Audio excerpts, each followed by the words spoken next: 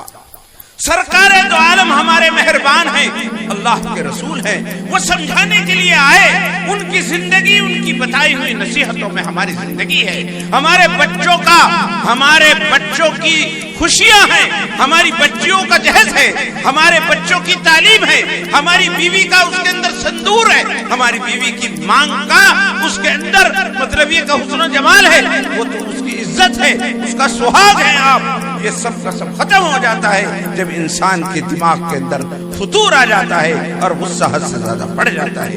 اس لیے اللہ کے رسول نے فرمایا ایاک والغضب، بس ایک ہی چیز ہے، غضب سے بچو، غضب سے بچو، غضب سے بچو، اس لیے کہ جب غضب آتا ہے، غصہ آتا ہے تو انسان پاگل ہو جاتا ہے، اور جب پاگل ہو جاتا ہے تو کچھ پتہ نہیں۔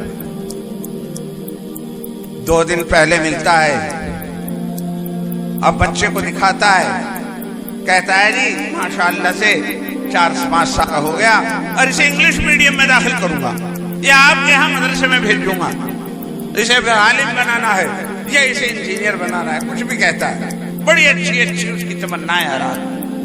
اسے پتا ہے اسے پڑھانے کے لیے ڈریس چاہیے بڑھیا، اسے پڑھانے کے لیے کورس چاہیے، اسے پڑھانے کے لیے انگلش میڈیم میں کوئی اعلیٰ درجے کا اسکول چاہیے، وہاں بھیجنے کے لیے اسے بہت کچھ روپیہ چاہیے گا۔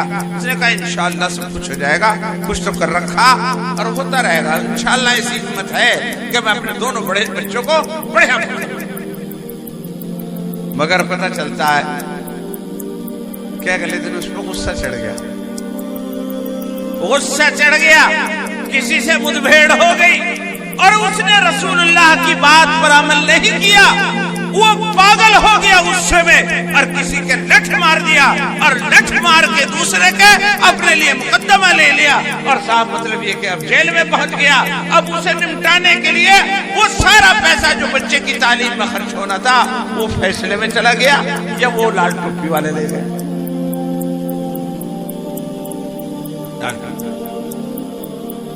تو جب پاگل ہو جاتا ہے، جب غصہ آتا ہے، یہ کڑوی باتیں آپ برداشت کر لیں، اس لیے کہ جب شوگر ہو جاتا ہے نا، شوگر، ہاں تو پھر اسے کریلا ہی کھلایا جاتا ہے، کڑوا کریلا کھلایا جاتا ہے، اس کڑوے کریلے سے ہی اس کا پھر ذائقہ تھوڑا سا ٹھیک۔ تو میرے بزرگوں، اول الغضب جنون، غضب کا اور غصے کی ابتدا پاگل پن سے ہوتی ہے، اور پاگل اسے کہتے ہیں جسے نہ بچوں کی پرواہ رہے، نہ بچیوں کی پرواہ رہے، نہ بیوی کی پرواہ رہے۔ جب تو نہیں رہے گا تیری بیوی کا کیا ہوگا، جب تو نہیں رہے گا تیرے بچوں کی تعلیم کا کیا ہوگا، یہ بڑے انسان کیسے بنیں گے۔ اس لیے جناب رسول اللہ صلی اللہ علیہ وسلم نے فرمایا ایاک والغضب، ایاک والغضب۔ اور پھر یوں ہی نہیں کہ حضور نے ہی چھوڑ دیا، بلکہ حضور نے اسے دور کرنے کے طریقے بھی بتلائے، دور کرنے کے طریقے بھی بتلائے کہ غصہ آ جائے تو کیا کرنا چاہیے، خود کو کیا کرنا چاہیے اور پاس والے کو کیا کرنا چاہیے، وہ بتاتا۔ حضور اکرم صلی اللہ علیہ وسلم نے فرمایا جب غصہ آ جائے، انسان کو آ جاتا ہے، تو اسے چاہیے کہ اگر کھڑے ہوئے کو غصہ آیا تو بیٹھ جائے، اور بیٹھے ہوئے کو غصہ آیا ہے تو لیٹ جائے، اور بیٹھے ہوئے کو غصہ آیا ہے تو چل کر اندر چلا جائے، شاید گھڑی بچ جائے، شاید گھڑی بچ جائے اور معاملہ ٹھیک ہو جائے۔ ہاں میرے اللہ کے رسول۔ اور پاس والوں کو کیا چاہیے؟ ارے دیکھی جاگی، چل دیکھی جاگی، آج ہی کے لیے تو تھا سب، جو کہے کہ لے رکھا میرے بزرگوں، یہ اس لیے نہیں لے رکھا کہ اپنے بچوں کو خراب کرو، یہ اس لیے نہیں ہے لاٹھی تیرے پاس کہ اپنے بچوں کی تعلیم کو تو داؤ پر لگا دے۔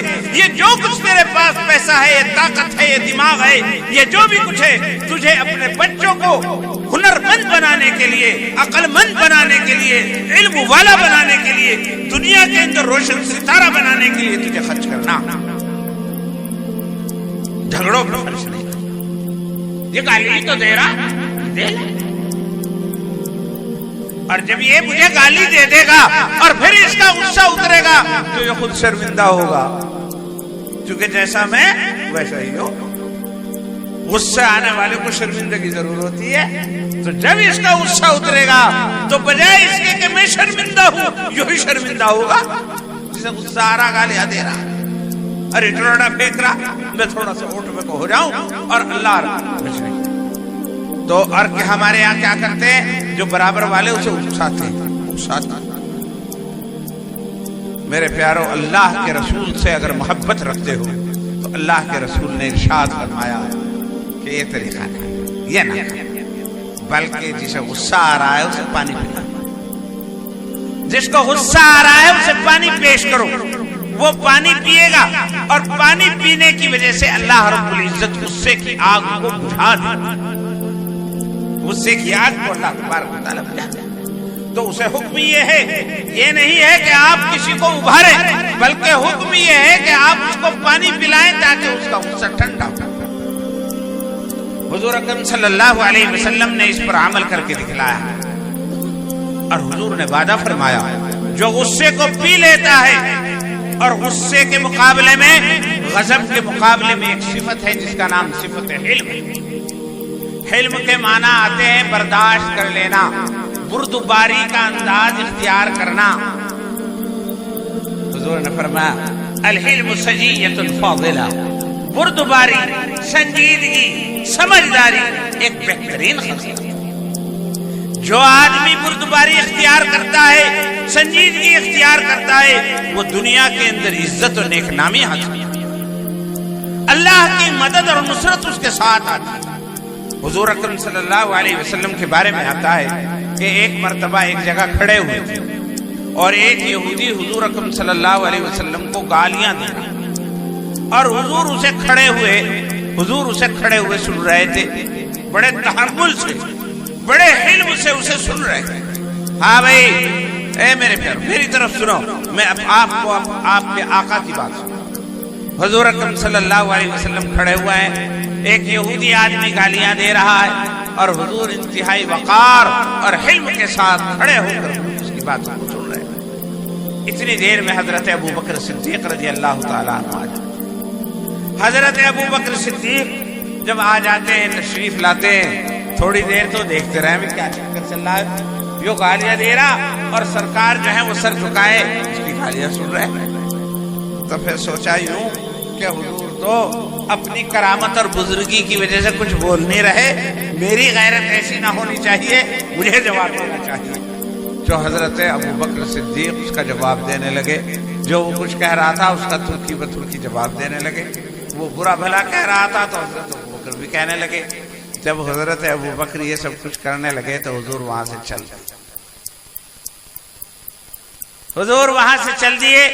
حضرت ابو بکر تو عاشق رسول تھے، حضور کے اشاروں پر مر مٹنے والے، اشاروں کو سمجھنے والے۔ فوراً خیال ہوا کہ ایسی کیا بات ہو گئی کہ حضور کو ناگوار گزری، کہ حضور یہاں سے چل دیے۔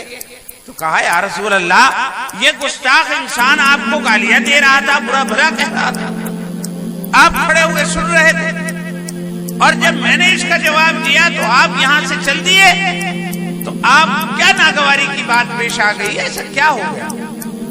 اگر ہمارے ساتھ یہ معاملہ ہو جاتا تو اور جم جاتے ہم۔ اگر کوئی حامی آ جاوے اور ہماری پہلے سے کسی سے لڑائی ہو رہی تو لڑنے کے لیے اور زیادہ تیار ہو جا کہ اب تو ہم ایک کی بجائے دو ہو گئے، لیکن سرکار دو عالم وہاں سے کھسک گئے۔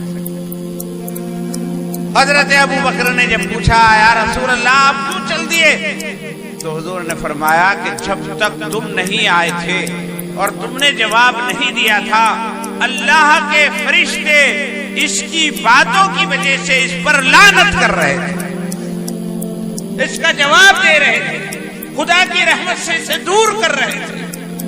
اور جب تم نے آ کے مورچہ سنبھال لیا تو فرشتوں نے کہا بھائی انہوں نے تو اپنا مورچہ خود سنبھال لیا، چلو۔ جب وہاں سے فرشتے چل دیے تو میرا وہاں کیا کام تھا جہاں سے فرشتے چلتے ہیں، اس لیے میں بھی وہاں سے کھسک لیا۔ اس حدیث پاک سے اس بات کا پتہ چلتا ہے کہ اگر دشمن کے مقابلے میں، اس کے سب کو شتم کے مقابلے میں، اس کی گالیوں کے مقابلے میں انسان حلم کا ثبوت دیتا ہے اور سنجیدگی اور وقار کے ساتھ رہتا ہے، اس کی گالیوں کو برداشت کر لیتا ہے اللہ کا حکم سمجھ کر، تو اللہ کے طاقتور فرشتے اللہ تبارک و تعالیٰ کی طرف سے آ کر کے اس کا دفاع کرتے ہیں اور اسے اللہ کی رحمت سے دور ہونے کے لیے لاتے۔ اور آپ کسی فرشتے کی بددعا کے مقابلے میں آپ کیا کر سکتے؟ آپ کچھ نہیں کر سکتے۔ فرشتہ جو آپ کی اعانت کر سکتا ہے، ایسی اعانت آپ کسی سے نہیں ہو سکتی۔ اس لیے میرے پیارو، یہ سرکار کے لیے ہی بات نہیں تھی، یہ آپ کے لیے بھی بات ہے کہ اگر آپ کو کوئی گالی دینے لگے، آپ کو کوئی برا کہنے لگے جو آپ کو نقصان پہنچاتی ہو، تو ایک تو یہ بات یاد رکھو کہ غصہ مجھے آ رہا ہے، مگر غصے کے بارے میں بتایا گیا تھا کہ اول الغضب جنون، کہ غصے کی ابتدا تو پاگل پن ہے۔ اگر میں اس پاگل پن میں اس سے الجھ گیا تو میرے بچوں کی زندگی بھی خطرے میں پڑ جائے گی، اور میری بچیوں کی زندگی اور اس کا جہیز بھی خطرے میں پڑ جائے گا، اور میری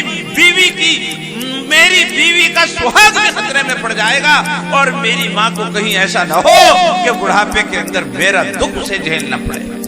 میرے بزرگوں، میری راحت و آرام، میرا کاروبار سارا خطرے میں پڑ سکتا ہے۔ اس لیے کہ کسی جھگڑے سے پہلے آپ پوچھ کے دیکھ لیو تمہیں اتنا اندازہ تھا کہ اتنا بڑا جھگڑا ہو جائے گا؟ کوئی نہیں بتانے کا، اتنا بڑے جھگڑے کا کوئی اندازہ نہیں تھا، بس ویسے ہی تھوڑی بہت وہ تھا۔ لیکن جھگڑے کا جب ہونے لگتا ہے تو اس کا منہ بہت کالا ہوتا ہے، اور یہ پتہ نہیں کہاں سے کہاں آپ کے اوپر حالات آئے۔ ان حالات کے بعد سنتے رہے ہم، طبیعت چاہتی تھی کوئی بات کریں، لیکن کہاں بات کی جائے۔ میرے بزرگوں، یہ تو بات ہے بڑی آسان سی کہ اتحاد بہت اچھی چیز ہے، اختلاف نہ کرنا چاہیے، لیکن جب تک غصہ رہے گا اختلاف ختم ہوگا ہی نہیں اور اتحاد قائم ہو ہی نہیں سکتا۔ اتحاد قائم کرنے کے لیے ضروری ہے کہ پہلے آپ اپنا مزاج بدلیں، اپنی طبیعتوں کے اندر سے غصہ بدلیں، اور غصے کا نکالنا صرف مقدمات کو حل کرنے کے لیے ضروری نہیں، گھر کی رونق کو برقرار رکھنے کے لیے، ورنہ آپ ایسا ہی کریں گے جیسا کہ میں نے بتایا تھا کہ ایک نوجوان نے جب وہ باپ سے لڑائی ہوئی، وہ اٹھا کے کلہاڑی اور اس کی ریڑھ کی ہڈی پہ مار دی، اور اس کی ریڑھ کی ہڈی کٹ گئی، اور پھر اسے کٹوانی ہی پڑی۔ سوچ رہا وہ منع ہے، بھینس کے مار دی، بھینس کے کہاں ماری، وہ تو اس نے اپنے آپ ہی مار دی۔ تو میرے بزرگوں، جب غصہ آتا ہے تو آدمی پاگل ہوتا ہے، پھر اسے شرمندگی کا سامنا کرنا پڑتا ہے، اور اس کو دور کرنے کے طریقے بتائے سرکار دو عالم نے۔ کھڑا ہو تو بیٹھ جائے، بیٹھا ہے تو لیٹ جائے، برابر والوں کو حکم دیا کہ اسے پانی پیش کیا جائے، وہ ادھر ادھر پھٹل جائے، وہ گھر میں چلا جائے، باہر ہے تو اندر چلا جائے۔ اس طریقے سے انشاءاللہ وقت ٹل جائے گا، اس کے بچے بھی بچ جائیں گے، ان کی عزت بھی بچ جائے گی، ان کی تعلیم بھی بچ جائے گی، بچیوں کی عزت اور ان کا جہیز بھی بچ جائے گا۔ اس کی زندگی بھی بھاگے بھاگے رہنے سے پتہ نہیں کتنے لوگ، تم ہی بتاؤ، وہ بھی تو تمہارے بھائی بندی ہیں، وہ کوئی غیر ہے، وہ چمار ہے، وہ دلت ہے، وہ کوئی اور ہے، وہ بھی تو اپنے بھائی ہیں۔ کتنے لوگ ہیں ایسے جنہیں اپنا گھر آنا نصیب، اگر انہیں کوئی مہمان ٹھہراتا تھا، مہمان کہتا تھا کہ میزبان اگر ٹھہر جا، آج ہی تو آیا تھا، نے کہا کہاں ٹھہرا جا؟ مہمانداری میں جہاں اسے بستر لگا کے دیا جاتا ہے اور بڑھیا کھانے کھلائے جاتے ہیں، آج کے دور میں 2 دن آدمی مہمان نہیں ٹھہرتا، اور وہ اس غصے کی بنیاد پر 10 دن 20 دن مہینوں اور کئی مہینے گزر گئے۔ ایسے بہت سارے تمہارے دوست اور تمہارے بھائی ایسے ہیں جو جنہیں گھر آنا اور اپنے بچوں کو دیکھنا نصیب نہیں۔ یہ کس بنیاد پر ہوا؟ یہ صرف غصے کی وجہ۔ میں یوں کہتا ہوں کہ غصہ حرام ہے، یوں نہ سمجھو کہ ان کا ہوا تو ہوا۔ ہاں ایک بات اور نہیں، ایک بہت بڑی بیماری ہمارے اندر یہ ہے کہ سورے کی اسی کی تو زندگی برباد ہوئی، میری تو ٹھیک ہے، ہاں، اور اس کی میری اس کی ہوئی، اور اس کی اور ہو اور اچھی طرح ہو، یہ سورا ایسا تھا اور اس کے دماغ میں فکر تھا۔ میرے پیارے کچھ پتہ نہیں وقت کا مزاج کس وقت بدلتا ہے، جو گھڑی آج اس پر آئی ہے خدا نخواستہ تیرے لیے نہ آئے۔ خدا سے ڈر، اگر اس کے حالات بگڑ سکتے ہیں تو تیرے حالات، آگے میں کچھ کروں گا ہی نہیں۔ اب کرے گا کیوں نہیں، اس سے پوچھ کے دیکھ لیے کہ اس کا ارادہ کرنے کا تھا، اس کا ارادہ تھا جیل میں جانے کا، اس کا ارادہ تھا بھاگے بھاگے پھرنے کا، اس کا بھی ارادہ نہیں تھا، تیرا بھی ارادہ نہیں ہے۔ یہ تو شامت اعمال ہے، اپنے اعمال کی شامت ہے۔ جب برا کرتا ہے تو پھر اس کا نتیجہ نکل جاتا ہے۔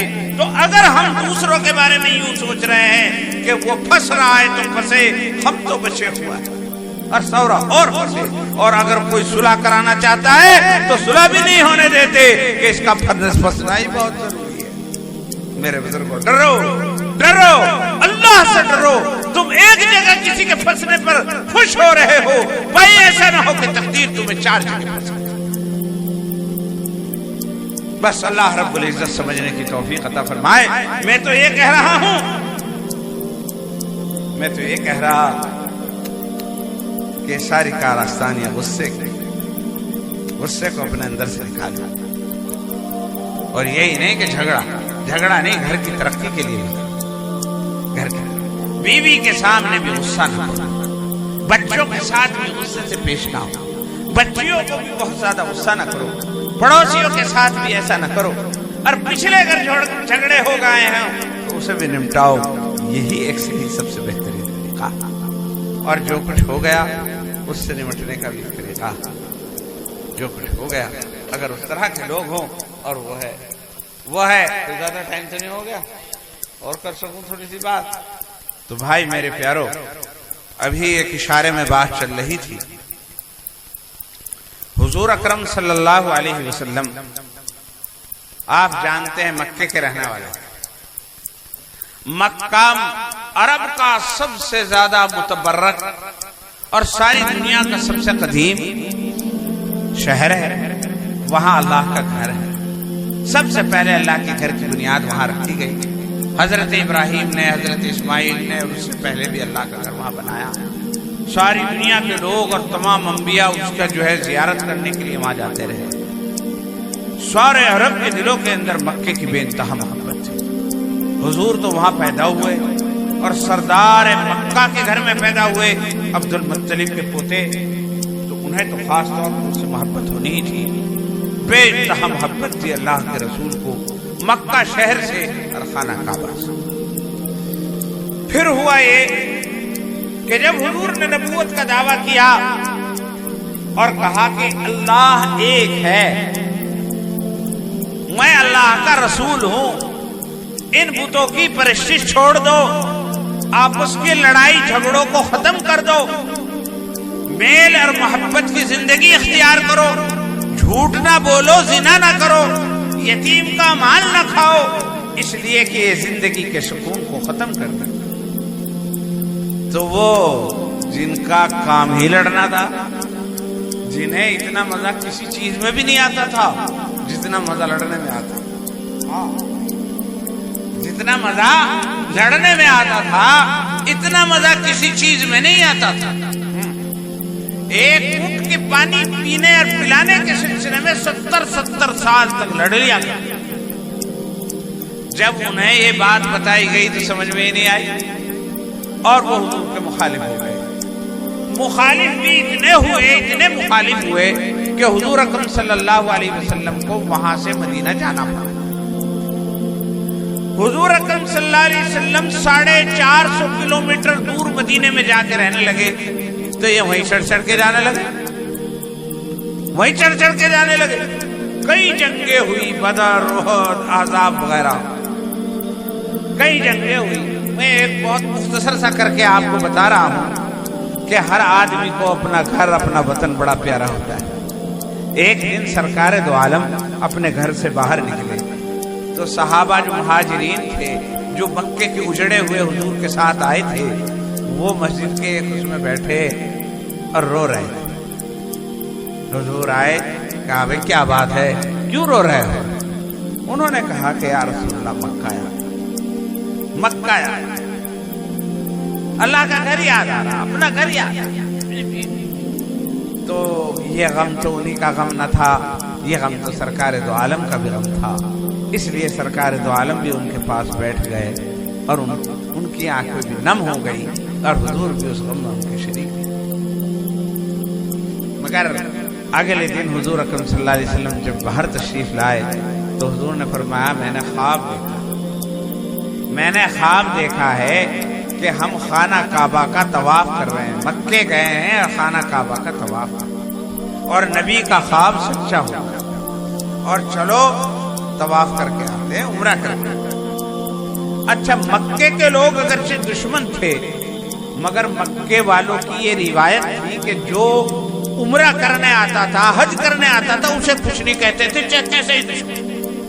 اس لیے حضور نے سوچا کہ ہے تو ہمارے دشمنی, لیکن ہم تو دشمنی کی غرض سے نہیں, احرام باندھ کر کے جائیں گے, قربانی کا جانور ساتھ لے کر کے جائیں گے, اور جو احرام باندھ لے سکتا ہے وہ تو جو بھی نہیں مار سکتا, جو وہ کسی آدمی کے ساتھ لڑائی تو کہاں کر سکتا. تو صاحب مطلب یہ کہ حضور 1400 صحابہ کے ساتھ تیار ہو گیا, خوشی خوشی لوگ خوشی خوشی تیار ہو گئے, گھر دیکھنے کو ملے گا, اللہ کا گھر جائیں گے, بیت اللہ کو دیکھ کر کے آئیں گے. تو صاحب وہ سب کے سب تیار ہو گئے, 1400 صحابہ, احرام باندھ لیے گئے, قربانی کا جانور ساتھ لے لیا.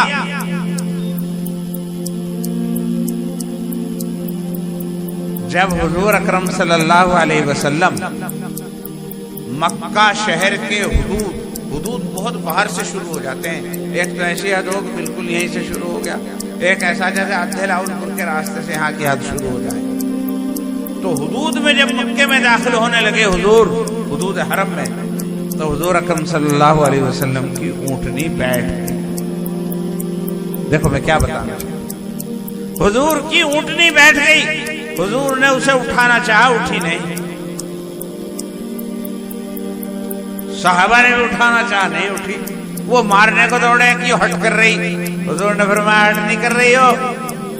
حضور سمجھ گئے, کہا ہٹ نہیں کر رہی, اسے ہٹ کرنے کی عادت نہیں, جو کبھی نہیں اس طرح بیٹھتی. اچھی پھر تو بات یہ ہے یہاں سے مکے کے حدود شروع ہو رہے,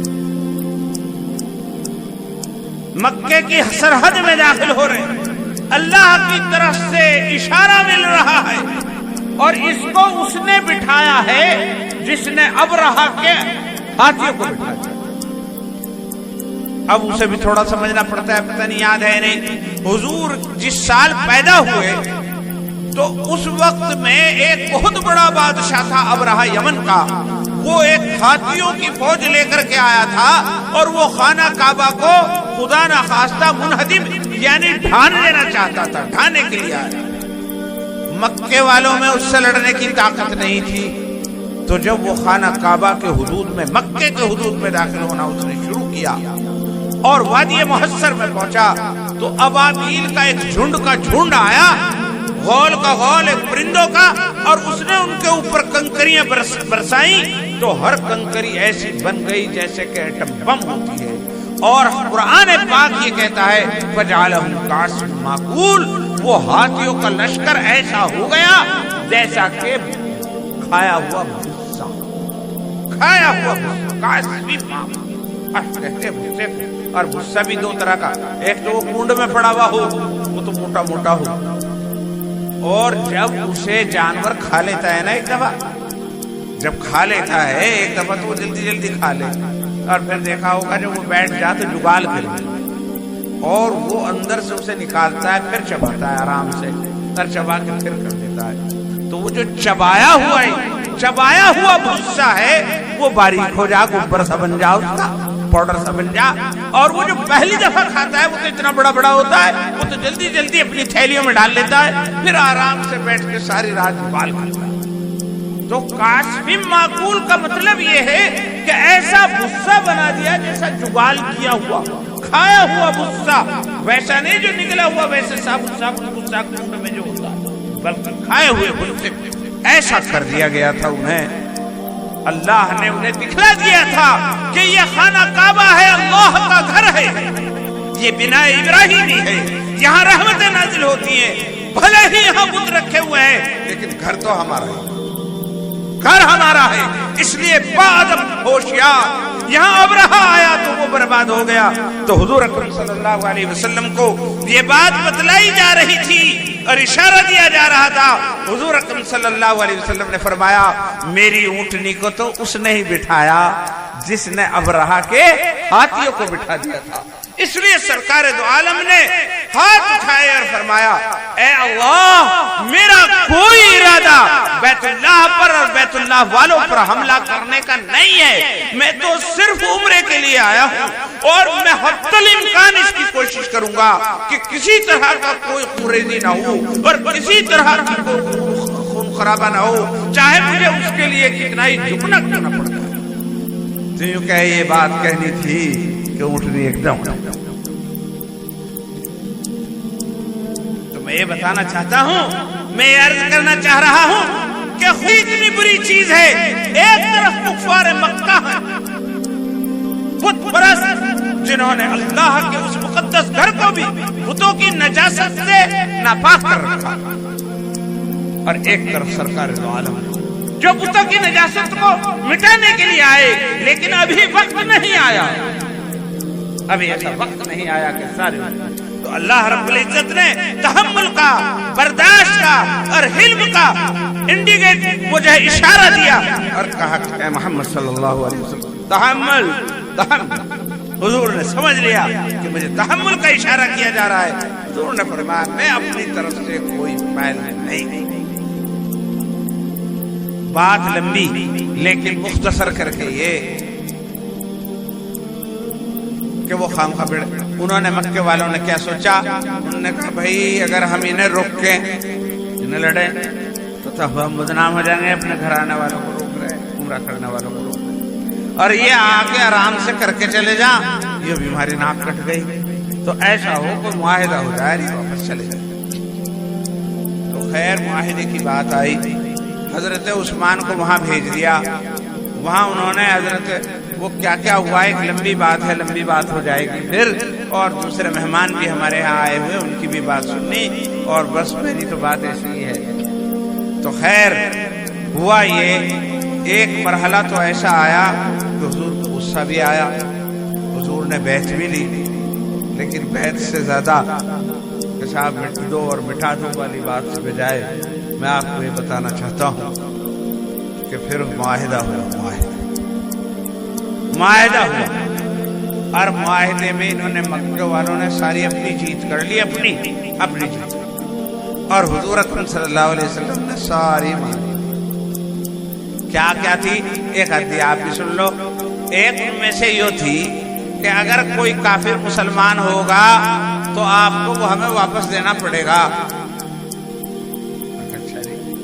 اور اگر کوئی مسلمان کافر ہوگا تو ہم واپس کرنے کے لیے ہے نہیں، جتنی اپنی جیت کی بات۔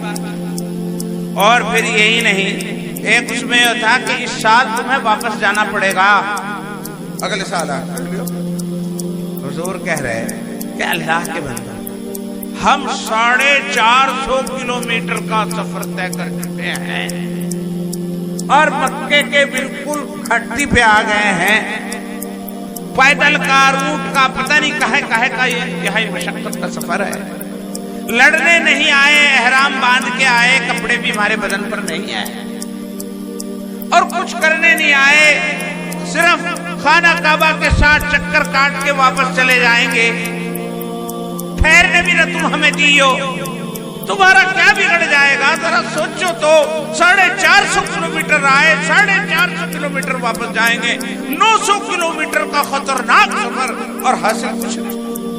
ذرا جب ہم تمہارا کچھ بگاڑ نہیں رہے اور معاہدہ ہی ہو رہا ہے، معاہدہ ہی ہو رہا ہے، تو ہمیں خانہ کعبہ کی زیارت کرنے دو، ہمارا کیا بگڑ رہا ہے؟ نہ جی واپس جانا۔